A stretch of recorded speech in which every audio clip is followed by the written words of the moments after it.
एक बार एक बर्थडे से हॉल में बहुत सारे लोग बैठे थे। वहां पर दुनिया का एक बहुत ही बड़ा स्पीकर आने वाला था और सब लोग उनकी बातें सुनने के लिए वहां पर आए थे। लगभग 10 मिनट के बाद वह स्पीकर स्टेज पर आ जाता है और वह बोलता है कि अगर आपने मेरी बात ठीक से सुन ली और समझ ली तो आपकी जिंदगी पूरी तरह से बदल जाएगी। उसके बाद वह अपनी जेब से एक बिल्कुल नया चमकता हुआ 500 रुपए का नोट निकालता है और उसको ऊपर करके सबसे पूछता है कि ये नोट आप में से किसको चाहिए। ये सुनते ही सब लोग अपने अपने हाथ ऊपर कर देते हैं। वह स्पीकर बोलता है कि ये नोट मैं आप में से किसी एक को दूंगा, लेकिन इसके लिए आपको थोड़ा वेट करना होगा। अब वह स्पीकर उस नोट को अपनी मुट्ठी में बंद कर लेता है और थोड़ी देर तक उसको मसलता है। अब उस नए नोट में सलपडीडीएच जाते हैं और वह थोड़ा पुराना सा दिखने लगता है और वह एक किनारे से थोड़ा फट भी जाता है। इसके बाद वह फिर उस नोट को ऊपर करके पूछता है, अब ये 500 का नोट किसको चाहिए। इस बार भी सभी लोग अपने हाथ ऊपर कर देते हैं। तब स्पीकर ने उस नोट को जमीन पर गिरा दिया और उस नोट पर 3-4 बार पैर रख दिया। इससे नोट और भी पुराना हो गया और उस पर थोड़ी मिट्टी भी लग गई थी।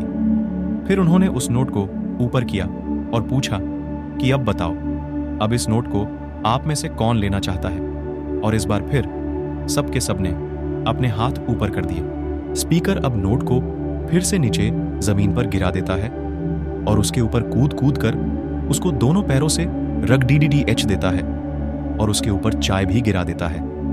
अब नोट इतना गंदा हो जाता है कि उसको पहचानना भी मुश्किल होता है। कोई भी उस नोट को देखता तो यही बोलता कि अब ये सिर्फ एक गंदा कागज का टुकड़ा है, अब ये बेकार है, इस दुनिया में इसकी कोई वैल्यू नहीं है। स्पीकर ने एक बार फिर उस नोट को उठाया और ऊपर करके सबसे पूछा, अब इस नोट को कौन लेना चाहता है। और इस बार भी सब के सब ने अपने हाथ ऊपर कर दिए। कितना भी गंदा पुराना मिट्टी में सना हुआ चाय का दाग लगा हुआ हो, लेकिन अभी भी वह 500 रुपए का नोट ही था। जिंदगी कई बार बड्ढे बड्ढे झटके देती है। आप एग्जाम में फेल हो जाते हो या जॉब के इंटरव्यू के बाद आपका सिलेक्शन नहीं होता। जब आपका बुरा समय चल रहा होता है और आप सिचुएशन का सामना कर रहे होते हो, उसके बाद आपको लगने लगता है कि आप सफलता के लायक ही नहीं हैं। आपको लगता है कि दूसरे लोग आपसे बेटर हैं और आप किसी काम के नहीं हो, आपकी कोई वैल्यू नहीं है। हमेशा याद रखो, इससे कोई फर्क नहीं पड़ता कि आपने कितनी बार सिचुएशन का सामना किया है, आप जिंदगी में कितनी बार फेल हुए हो। आपकी वैल्यू हमेशा वही रहेगी जो पहले थी। आपके पास कुछ खास है जो दूसरों के पास नहीं है और ये कोई भी आपसे छीन नहीं सकता। अब तक सक्सेस नहीं मिलने से आपकी वैल्यू कम नहीं हुई है। आप अभी भी अपने बारे में कितना भी लो फील कर रहे हो, उससे कोई फर्क नहीं पड़ी डीडीएचता।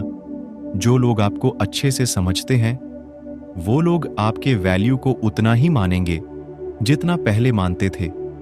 तो अपनी वैल्यू को समझो और कुछ बढ़ा करके दिखाओ।